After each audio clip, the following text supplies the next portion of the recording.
Hi hello good evening. വൈകുന്നേരം ആയപ്പോഴത്തേന് വൈകുന്നേരം ഒന്ന് 4 മണി കഴിഞ്ഞു. അപ്പം 4 മണി കഴിഞ്ഞപ്പം ഇന്ന് എനിക്ക് എന്തോ ഒരു ആഗ്രഹം തോന്നി. വേറെ ഒന്നുമല്ല കേട്ടോ. ആക്ച്വലി ഇവിടെ നാളെ കർണാടകയിൽ യുഗാദിയാണ്. യുഗാദി എന്ന് പറഞ്ഞു കഴിഞ്ഞാൽ കൊണ്ട് വർഷമാണ്, ന്യൂ ഇയർ. അപ്പോൾ ഇവിടെ യുഗാദിക്ക് മെയിനായിട്ട് ഉണ്ടാക്കുന്നൊരു സംഭവം എന്താണെന്നറിയാം, ഒബട്ട്. ഞാൻ ഒബട്ട് ഉണ്ടാക്കിയിട്ടില്ല. ഞാൻ ഇതുവരെ എല്ലാവരും ഉണ്ടാക്കിക്കൊണ്ട് തരും, ഞാൻ കഴിച്ചിട്ടുണ്ടെന്നല്ലാതെ ബാംഗ്ലൂർ ഇത്രയും വർഷമായിട്ട് ആ സാധനം ഞാൻ ഉണ്ടാക്കിയിട്ടില്ല. അപ്പോൾ എനിക്ക് ഈ പ്രാവശ്യം അതൊന്നും ഉണ്ടാക്കണമെന്ന് ഭയങ്കര ഒരു ആഗ്രഹം. അത് ആഗ്രഹം വരാനുള്ള കാര്യം വേറൊന്നുമല്ല, എൻ്റെ അപ്പൂസിന് ഭയങ്കര ഇഷ്ടമാണ്. അപ്പൂസ് ആക്ച്വലി പറയുകയാണെങ്കിൽ ഇത് കുറേ നാളുകൊണ്ട് അമ്മ വീട്ടിലുണ്ടാക്കാമ്മ. ഞാൻ ഒന്നാമത്തെ കാര്യം സമയക്കുറവ് കൊണ്ട് പിന്നെ വിചാരിച്ചിട്ട് ഞാൻ അങ്ങനെ നീട്ടി കൊണ്ടുപോയാണ്. അപ്പോൾ ഈ പ്രാവശ്യം ഞാൻ വിചാരിച്ചു എന്തായാലും ഒന്ന് വീട്ടിലുണ്ടാക്കിയിട്ട് തന്നെ കാര്യം. കാരണം വെച്ചാൽ നമ്മൾ ബാംഗ്ലൂരിൽ നമ്മൾ താമസിച്ചിട്ട് നമ്മൾ യുഗാദിയായിട്ട് ഒബട്ടുണ്ടാക്കിയില്ലെങ്കിൽ പിന്നെ ആരാ ഉണ്ടാക്കുന്നത് എന്നെൻ്റെ മനസ്സിലൊന്ന് തോന്നി. അപ്പോൾ എൻ്റെ ലൈഫിൽ ആദ്യത്തെ പരീക്ഷണമാണ്. ആ പരീക്ഷണം സക്സസ് ആയാലും ഇല്ലെങ്കിലും എൻ്റെ കൂട്ടുകാർക്ക് ഞാൻ ഈ വീഡിയോ ഷെയർ ചെയ്യുന്നതായിരിക്കും. അപ്പോൾ നമുക്ക് സമയം കളയാതെ ഒബട്ടുണ്ടാക്കിയാലോ. അതിന് മെയിനായിട്ട് വേണ്ടുന്ന സംഭവം മൈദയാണ് കേട്ടോ. അപ്പോൾ ഞാൻ 1/2 kg മൈദ എടുത്തിട്ടുണ്ട്. അപ്പോൾ ഈ സാധനം മേടിക്കാനായിട്ടാണ് ആക്ച്വലി ഇന്ന് മെയിനായിട്ട് ഞാൻ പുറത്ത് പോയത്. അപ്പോൾ പിന്നെ വേറെന്തൊക്കെ കുറച്ച് സാധനങ്ങളൊക്കെ മേടിച്ചിട്ട് വീട്ടിൽ കയറി.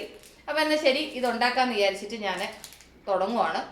അപ്പോൾ ആദ്യം വേണ്ടുന്ന സംഭവം മൈദയാണ്. ആദ്യം മൈദ അങ്ങ് കുഴച്ച് വെച്ചിട്ട് പിന്നെ അതിന് വേണ്ടുന്ന ഫില്ലിംഗ് ഒക്കെ തയ്യാറാക്കാമെന്ന് വിചാരിച്ചു. അപ്പോൾ നമുക്ക് സമയം കളയണ്ട, പരിപാടി തുടങ്ങാം.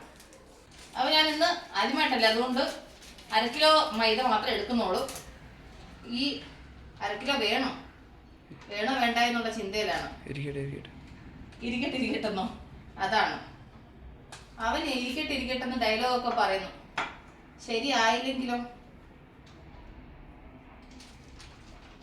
എന്തായാലും തൽക്കാലം 1/2 കിലോ ഫുൾ എടുക്കുന്നില്ല കേട്ടോ, ഇത്ര എടുത്തോളൂ.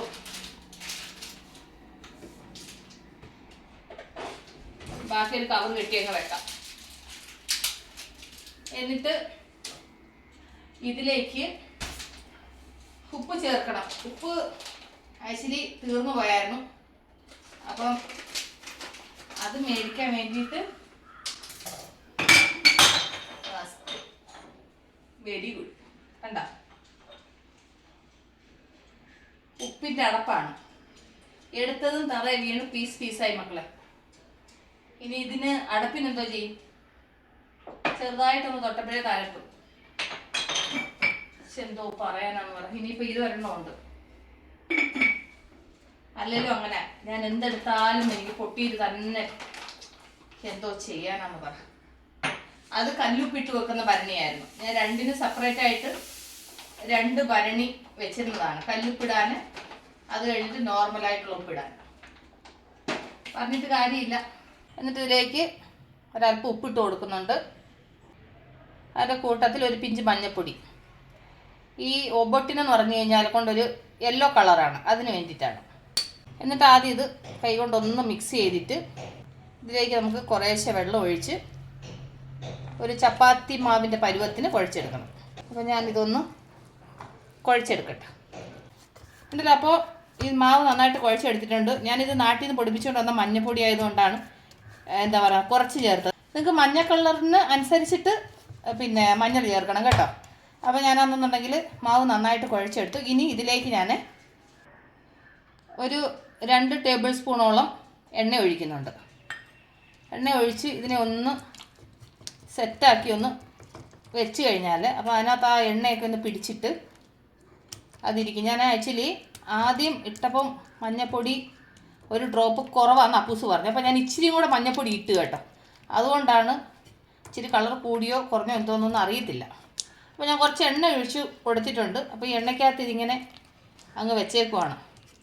അപ്പോൾ ഇത് ഇനി ഇവിടെ ഒരു 1 മണിക്കൂർ ഇവിടെ ഇങ്ങനെ ഇരിക്കട്ടെ. ആ സമയത്ത് നമുക്കിതിന് വേണ്ടുന്ന ഫില്ലിംഗ് തയ്യാറാക്കാം. നമുക്ക് ഇതിനെ ഇവിടെ ഇങ്ങനെ അടച്ചങ്ങ് വെക്കാം. അപ്പോൾ ഇത് ഇവിടെ ഇരുന്ന് ഒന്ന് സെറ്റ് ആവട്ടെ. അപ്പം അതുണ്ടാക്കാൻ വേണ്ടുന്ന മാവ് റെഡിയാണ്. ഇനി അതിനകത്ത് ഫില്ലിംഗ് തയ്യാറാക്കണം. ഫില്ലിങ്ങിന് വേണ്ടിയിട്ട് മെയിനായിട്ട് വേണ്ടുന്ന സംഭവം നമ്മുടെ സാമ്പാർ പരിപ്പാണ്. എന്നുവെച്ചാൽ തുമരപ്പരിപ്പ്, നമ്മൾ സാമ്പാർ വെക്കുന്ന പരിപ്പുണ്ടല്ലോ, അതാണ് വേണ്ടുന്നത്. അപ്പോൾ അത് ഞാൻ അതിന് കണക്കൊന്നും പ്രത്യേകിച്ച് ഇത് ചെയ്യുന്നില്ല. ഞാൻ ഇതിനൊരു 1/2 കപ്പ് എടുക്കുന്നുണ്ട്. ഇനി ഇതൊരു 2 വെള്ളം ഒന്ന് കഴുകിക്കൊണ്ട് വരട്ടെ. എന്നിട്ട് ഇതിനെ ഞാൻ കുക്കറിലോട്ട് ഇട്ട് കൊടുക്കുന്നുണ്ട്.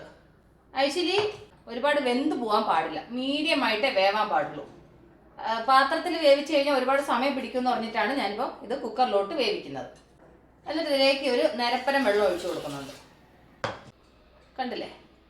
ഇനി ഇത് നമുക്ക് അടച്ചു വെച്ചിട്ട് ഞാൻ രണ്ട് വിസിൽ കേട്ടോ, 2 വിസിൽ അടുപ്പിച്ചിട്ട് നമുക്ക് തുറന്ന് നോക്കാം. എന്നിട്ട് തീരെ വെന്തിട്ടില്ലെങ്കിൽ അന്നേരം എന്താണെന്ന് വെച്ച് കഴിഞ്ഞാൽ അതിനെ കൊണ്ട് നമുക്ക് ചെയ്യാം. അപ്പോൾ ഞാൻ ഇതൊന്ന് അടപ്പയിലോട്ട് വെക്കട്ടെ. ചിലവർ ഇത് പാത്രത്തിൽ വേവിക്കും, വെന്ത് പോകുമെന്ന് പേടിച്ചിട്ട്. ഞാനിപ്പം പാത്രത്തിൽ വേവിക്കുന്നില്ല, കുക്കറിൽ തന്നെ അങ്ങ് വേവിക്കാൻ വെച്ചു. അപ്പോൾ അതും ഒന്ന് വെന്ത് വരട്ടെ. അത് കഴിഞ്ഞിട്ട് വേണം, കുറച്ച് പണിയുണ്ട് ഇത്, എന്നാൽ കൂടി ഇതെൻ്റെ ഒരു വാശിയാണ്.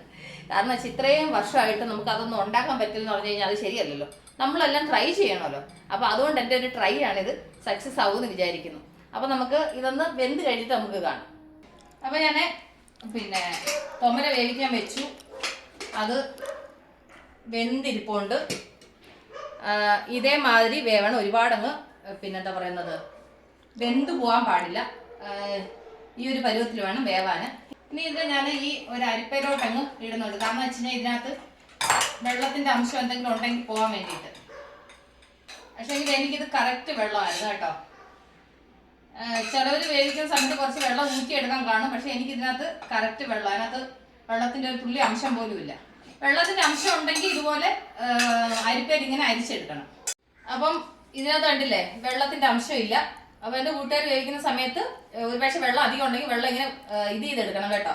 എന്നിട്ട് ഇവിടെ ഉള്ളവർ ഈ വെള്ളം വെച്ചിട്ട് എന്നാ ചെയ്യുന്ന അറിയുമ്പോൾ എന്താ പറയുന്നത്, ഒബട്ട് സാമ്പാർ എന്ന് പറഞ്ഞിട്ട് ഈ രസത്തിൽ വെച്ചിട്ട് അതിനകത്ത് എന്തെങ്കിലും മസാല ആക്കിയിട്ട് ഉണ്ടാക്കും. അപ്പം ഞാനിപ്പം വേവിച്ചത് കറക്റ്റ് പരുവത്തിലാണ് വെള്ളം വെച്ചത്. അപ്പം ഈ ഒരു പരുവത്തിൽ വേണം വേവിച്ചെടുക്കാൻ. ഇച്ചിരി കൂടെ വേവ് കുറഞ്ഞാലും കുഴപ്പമൊന്നുമില്ല. ഇതിപ്പോൾ ഇച്ചിരി ഒരു പൊടിക്ക് വേവ് കൂടുതലാണ്. ഇനി ഇതെന്നാ ചെയ്യണമെന്ന് വെച്ചാൽ പാനടപ്പേ വെച്ചിട്ട് ഇതിലേക്ക് ഈ തൊമര ഇങ്ങനെ ഇട്ട് കൊടുക്കുക. എന്നിട്ട് ഇതിലേക്ക് മധുരത്തിന് ശർക്കര ചേർത്ത് കൊടുക്കുന്നുണ്ട്. ഞാനിപ്പോൾ 1 കപ്പ് ശർക്കരയാണ് ഞാൻ ചേർക്കുന്നത്. ഒരല്പം കൂടെ ചേർത്ത് കേട്ടോ. അത് മധുരം നിങ്ങൾക്ക് എത്ര വേണോ അതിനനുസരിച്ചിട്ട് ചേർക്കാം. എന്നിട്ട് ഇത് ഈ ശർക്കര മെൽട്ടായി, ഈ പരിപ്പും ഈ ശർക്കരയും കൂടെ നന്നായിട്ടൊന്ന് മെൽട്ടായി ഒന്ന് ഡ്രൈ ആവണം. എന്നിട്ട് ഇതിൻ്റെ കൂട്ടത്തിൽ ഞാൻ 1/2 സ്പൂണ് ഏലക്ക പൊടിച്ചത്, എന്നിട്ട് ഇതിലേക്ക് കുറച്ച് നെയ്യ് ഒഴിച്ച് കൊടുക്കുന്നുണ്ട്. ഞാൻ 3 ടീസ്പൂൺ നെയ്യ് ഒഴിച്ചു. ഇതിന് പരിപ്പ് കൂടിപ്പോയെന്ന് തോന്നുന്നു കേട്ടോ, അത്രയും വേണ്ടായിരുന്നെന്ന് തോന്നുന്നു. എടുത്തേക്കുന്ന മാവിന് ഇതിൻ്റെ ആവശ്യമില്ലെന്ന് തോന്നുന്നു. അപ്പോൾ എന്തായാലും ഇതൊന്ന് മെൽട്ടായിട്ട് ഇതൊന്ന് നന്നായിട്ടൊന്ന് ഡ്രൈ ആവട്ടെ. പരിപ്പിനകത്ത് ആ മധുരം നന്നായിട്ട് പിടിക്കണം. അപ്പോൾ നമ്മൾ ശർക്കര ഇട്ട് ഒന്ന് ചൂടാകുമ്പോൾ ഉണ്ടല്ലോ ഇതുപോലെ അങ്ങ് വെള്ളം പോലെ ആവും. ഇനി ഇത് നന്നായിട്ടൊന്ന് ഡ്രൈ ആക്കി എടുക്കണം. അപ്പോൾ ഈ ശർക്കര ഒന്ന് ഡ്രൈ ആയതിനു ശേഷം നമുക്ക് സ്റ്റൗ ഓഫ് ചെയ്യാം. അപ്പോൾ ഇതൊന്ന് ഡ്രൈ ആവട്ടെ. ഉണ്ടല്ലോ, അപ്പം ആ ശർക്കര നന്നായിട്ട് ഡ്രൈ ആയിട്ടുണ്ട്, വെള്ളത്തിൻ്റെ അംശമൊക്കെ പോയി നന്നായിട്ട് ഡ്രൈ ആയിട്ടുണ്ട്. ഇനി നമുക്ക് സ്റ്റൗ ഓഫ് ചെയ്യാം. ഇതേപോലെ ഡ്രൈ ആവണം കേട്ടോ, ഇതേപോലെ ഫുള്ള് ഡ്രൈ ആവണം, വെള്ളത്തിൻ്റെ അംശം ഉണ്ടാവാൻ പാടില്ല. കാരണം ഇങ്ങനെ ഡ്രൈ ആയെങ്കിലേ നമുക്ക് നല്ല കട്ടിക്ക് അരച്ചെടുക്കാൻ പറ്റത്തുള്ളൂ. അപ്പോൾ ഇത് നന്നായിട്ട് ഡ്രൈ ആയിട്ടുണ്ട്. ഇനി ഞാൻ സ്റ്റൗ ഓഫ് ചെയ്യാണ്. ഇനി ഇത് നന്നായിട്ടൊന്ന് തണുക്കട്ടെ. അപ്പോൾ ഇത് നന്നായിട്ട് തണുത്തിട്ടുണ്ട്. ഇനി നമുക്കിത് മിക്സിയുടെ ജാറിലോട്ട് ഇട്ടിട്ട് ഇതൊന്ന് അരച്ചുകൊണ്ട് വരണം. ഞാനിത് നൈസായിട്ടൊന്ന് അരച്ചുകൊണ്ട് വരട്ടെ. ഉണ്ടല്ലോ, അപ്പോൾ നന്നായിട്ട് ഇതുപോലെ നൈസായിട്ട് അരച്ചെടുക്കണം. അപ്പോൾ ഞാൻ ബാക്കിയുള്ള ഇതുപോലെ ഒന്ന് അരച്ചെടുക്കട്ടെ. കണ്ടില്ലേ, അപ്പോൾ അത് നന്നായിട്ട് അരച്ചുകൊണ്ട് വന്നു. ഈ ഒരു പരുവത്തിൽ വേണം അരച്ചെടുക്കാൻ. നമ്മളിങ്ങനെ ഉരുട്ടി കഴിഞ്ഞാൽ ഈ ഒരു പരുവത്തിൽ വേണം, എങ്കിലേ നമുക്കത് ഫില്ല് ചെയ്തേ വെച്ച് നമുക്ക് പരത്തിയെടുക്കാൻ പറ്റത്തുള്ളൂ. കണ്ടില്ലേ, അപ്പോൾ നമ്മളുടെ ഫില്ലിങ് റെഡി ആയിട്ടുണ്ട്. ഇനി എന്നാ ചെയ്യണം, നമ്മൾ മാവ് കുഴച്ച് വെച്ചിട്ട് ഒരു മണിക്കൂറോളം ആയെന്ന് തോന്നുന്നു കേട്ടോ. ഇത് നമുക്ക് ചപ്പാത്തിക്ക് ഉണ്ടാക്കാൻ പറ്റുന്ന രീതിയിൽ ഒരു ബോൾ എടുക്കുക. നമ്മൾ ചപ്പാത്തി മാവിന് എടുക്കത്തില്ലേ അതേപോലെ. എന്നിട്ട് ഇതിനെ ഇതുപോലെ ഒന്ന് പരത്തിയിട്ട്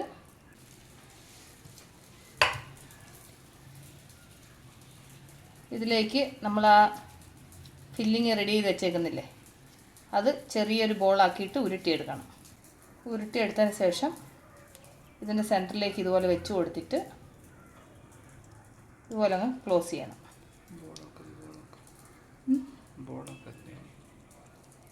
എവിടെയും ഗ്യാപ്പ് ഉണ്ടാകാൻ പാടില്ല. എന്നിട്ട് നമ്മൾ ചപ്പാത്തി പരത്തുന്നതിൻ്റെ മുകളിലേക്ക് കുറച്ച് എണ്ണ ഇങ്ങനെ തേച്ച് കൊടുത്തിട്ട് എന്നിട്ടത് കൈ കൊണ്ട് ചെറുതായിട്ടൊന്ന് പ്രസ് ചെയ്ത് കൊടുക്കുക. എൻ്റെ മുകളിൽ കുറച്ച് എണ്ണ തൂത്ത് കൊടുക്കുന്നുണ്ട് കേട്ടോ. അത് ഒട്ടിപ്പിടിക്കാതിരിക്കാൻ വേണ്ടിയിട്ടാണ് എൻ്റെ മുകളിലേക്ക് കുറച്ച് എണ്ണ തൂത്തത്. ഇനി ഇത് നമുക്ക് പതിയെ നൈസായിട്ടൊന്ന് പരത്തിയെടുക്കാം. ഞാൻ ആദ്യമായിട്ട് ഉണ്ടാക്കുന്നത് കൊണ്ട് എന്താ പറയുന്നത്, 2-3 പ്രാവശ്യമൊക്കെ ഉണ്ടാക്കി കഴിഞ്ഞ് കഴിഞ്ഞാൽ നമുക്കതൊന്ന് ശീലമാവും. ഞാനിത് ഫസ്റ്റ് ടൈമാണ്, ഫസ്റ്റ് അറ്റംപ്റ്റാണ്. അതുകൊണ്ട് പൊട്ടുമെന്നുള്ള പേടിയൊക്കെ വെച്ചിട്ടാണ് ഞാനിത് പരത്തുന്നത്. ഞാനിത് നൈസായിട്ടൊന്ന് പരത്തിയെടുക്കട്ടെ.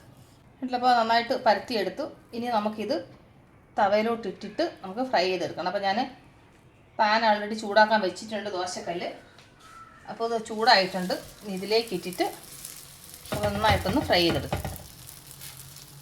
കൈ കൊണ്ടും ഇതുപോലെ നമുക്കൊന്ന് ഇത് ചെയ്ത് കൊടുക്കാം. എവിടെയെങ്കിലും ചെറുതായിട്ട് കട്ടിയായിട്ട് ഫീൽ ആവുന്നെങ്കിൽ സൈഡ് ഇതുപോലെ ഒന്ന് പരത്തി കൊടുക്കാം കേട്ടോ. എന്തായാലും സക്സസ് ആയി. ആദ്യം ഞാൻ ഉണ്ടാക്കിയത് ചെറുതായിട്ടൊന്ന് പൊട്ടിയായിരുന്നു. 2 എണ്ണം ഉണ്ടാക്കിയപ്പം ചെറുതായിട്ട് പൊട്ടി കേട്ടോ. അപ്പോൾ ഇത് 3ാമത് ഉണ്ടാക്കിയതാണ്. അത് കറക്റ്റായിട്ട് വന്നത്, പൊട്ടിയില്ല. കണ്ടില്ലേ, 2 എണ്ണം ഉണ്ടാക്കിയത് ചെറുതായിട്ടൊന്ന് പൊട്ടിയായിരുന്നു. അപ്പോൾ ഇതൊരു സൈഡ് ഒന്ന് ഫ്രൈ ആകുമ്പോൾ നമുക്കൊന്ന് തിരിച്ചിട്ട് കൊടുക്കണം. അപ്പോൾ ആ സൈഡും ഒന്ന് ഫ്രൈ ആവട്ടെ. അതിന് ശേഷം നമുക്ക് ഇതിൻ്റെ മുകളിലേക്ക് നെയ്യ് ഒഴിച്ച് കൊടുക്കാം. സൈഡ് കൂടെ ഒന്ന് തിരിച്ചിട്ട് കൊടുക്കാം. ഇനി അതിൻ്റെ 2 സൈഡ് നമുക്ക് ഇതുപോലെ ഇച്ചിരി ഒന്ന് നെയ്യ് ഒഴിച്ച് കൊടുക്കണം.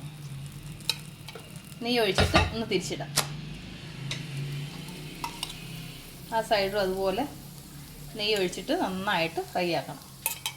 അപ്പോൾ 2 സൈഡ് അതുപോലെ തിരിച്ച് മറിച്ച് വിട്ട് ഇതുപോലെ ഒന്ന് ഫ്രൈ ആക്കണം. വീഡിയോഗ്രാഫറിന് സാലറി ഞാൻ തരുന്നുണ്ട്, മുതുവത്ത്. എന്താ കൂട്ടുകാർ കേട്ടോ, വീഡിയോഗ്രാഫറിന് സാലറി വേണമെന്ന്. ഉണ്ടല്ലോ. അപ്പോൾ നന്നായിട്ട് ഫ്രൈ ആയി. ഇപ്പോൾ നമ്മളുടെ ഒബട്ട് റെഡിയായി. ഇപ്പോൾ നമുക്കൊരു പാത്രത്തിലോട്ട് മാറ്റിയാലോ. അപ്പോൾ നമ്മളുടെ ഒബട്ട് റെഡിയായി മക്കളെ, കണ്ടില്ലേ. അപ്പോൾ ഇതെങ്ങനെയാണെന്ന് വെച്ച് കഴിഞ്ഞാൽ, ഇതിൻ്റെ കൂടെ ചൂടോടെ ഇതിൻ്റെ മുകളിലോട്ട് ഇച്ചിരി നെയ്യ് അങ്ങോട്ട് ഒഴിച്ചിട്ട് പിന്നെ ഇങ്ങനെ അങ്ങോട്ട് മുറിച്ച്, ആഹാ നല്ല ചൂടാണ് മക്കളെ.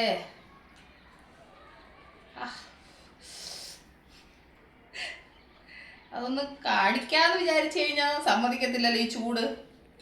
അടുപ്പേ നേരത്തല്ലേ ഉള്ളൂ, അതുകൊണ്ടാണ്. 1 മിനിറ്റ് വെയിറ്റ്. അപ്പോൾ ഞാൻ ഇപ്പോൾ ഉണ്ടാക്കിയതിനല്ലേ ചൂട്. അപ്പോൾ ഞാൻ അന്നേരം ഉണ്ടാക്കിയത് ഇവിടെ ഇരിപ്പുണ്ട്. അപ്പോൾ ഇത് ചെറുതായിട്ട് പൊട്ടിയതെന്ന് ഞാൻ സൈഡിലോട്ട് വെച്ചിരുന്നതല്ലേ. അപ്പോൾ ഇതിനകത്ത് ഇത് തന്നെ നമുക്ക് കഴിച്ചിട്ട് ടേസ്റ്റ് എങ്ങനെ ഉണ്ടെന്നുള്ളത് പറയാം. സംഭവമെല്ലാം കിടുവായിട്ടുണ്ട്. എല്ലാം നല്ല ചൂടാണില്ല നല്ല. അപ്പം അതിനകത്താണെങ്കിൽ ഇച്ചിരി ഒന്ന് നെയ്യ് ഒഴിച്ച് കഴിക്കുമ്പോഴാണ് അതിൻ്റെ ഒരു ടേസ്റ്റ് കേട്ടോ. ആ നെയ്യ് ഇങ്ങനെ തൊട്ടിട്ട്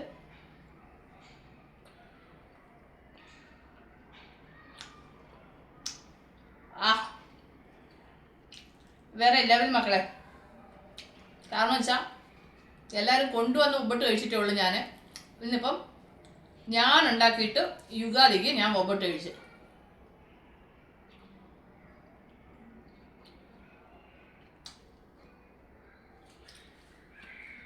സൂപ്പറായിട്ടുണ്ട്. അപ്പോൾ എൻ്റെ കൂട്ടുകാർക്ക് ഞങ്ങളുടെ ബാംഗ്ലൂർ സ്പെഷ്യൽ ഒബട്ട് ഷെയർ ചെയ്തില്ലെന്ന് പറയുന്നത് തീർച്ചയായിട്ടുണ്ട്. അപ്പോൾ ഞാൻ 3 എണ്ണം ഇപ്പോൾ ഉണ്ടാക്കിയുള്ളൂ. ബാക്കി മാവ് അങ്ങനെ ഇരിക്കട്ടെന്ന് വിചാരിച്ചു. കാരണം വെച്ചാൽ പിന്നെ ഉണ്ടാക്കാമെന്ന് വിചാരിച്ചു. ഇത് ഒരെണ്ണം കഴിക്കുമ്പോഴേ വയറ് നിറയും. കാരണം ഈ മാവ് അതിൻ്റെ കൂടെ എന്നാണെങ്കിൽ ഞാനിത് ഉണ്ടാക്കിയത് ഒരുപാട് കൂടിപ്പോയിട്ടോ. ഇതിപ്പം എടുത്ത് ഞാനങ്ങ് ഫ്രീസറിൽ വെക്കും. ഫ്രിഡ്ജ് വെച്ചാലും ശരിയാവത്തില്ല. ഇതെടുത്തങ്ങ് ഫ്രീസറിൽ വെക്കും. കാരണം വെച്ച് കഴിഞ്ഞാൽ ഇത് 2 പാർട്ടായിട്ട് അങ്ങ് ഫ്രീസറിൽ വെക്കും. അപ്പോൾ ഒരു 2 പ്രാവശ്യം കൂടെ ഉണ്ടാക്കാൻ പറ്റും. കാരണം ഞാനിത് ആദ്യമായിട്ട് ഉണ്ടാക്കുന്നത് കൊണ്ട് എനിക്കിതിൻ്റെ അളവ് അറിയത്തില്ലായിരുന്നു. അതുകൊണ്ട് സംഭവിച്ചു പോയതാണ്. കുഴപ്പമില്ല. ഇനി 2 പ്രാവശ്യം കൂടെ എനിക്ക് ഒബട്ട് ഉണ്ടാക്കാനുള്ള ഫില്ലിങ് റെഡിയുണ്ട്. അതെടുത്തങ്ങ് ഫ്രീസറിൽ വെക്കും ഞാൻ. അങ്ങനെ കുഴപ്പമില്ല. അപ്പോൾ ഇതാണ് ഞങ്ങളുടെ ഒബട്ട്.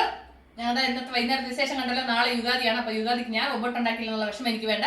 അപ്പോൾ ഞാൻ ഈ വീഡിയോയുടെ അതിൻ്റെ പേടൊപ്പം നമ്മൾ ഉടൻ തന്നെ അടുത്ത വീഡിയോ വീണ്ടും വരട്ടെ. Bye, see U.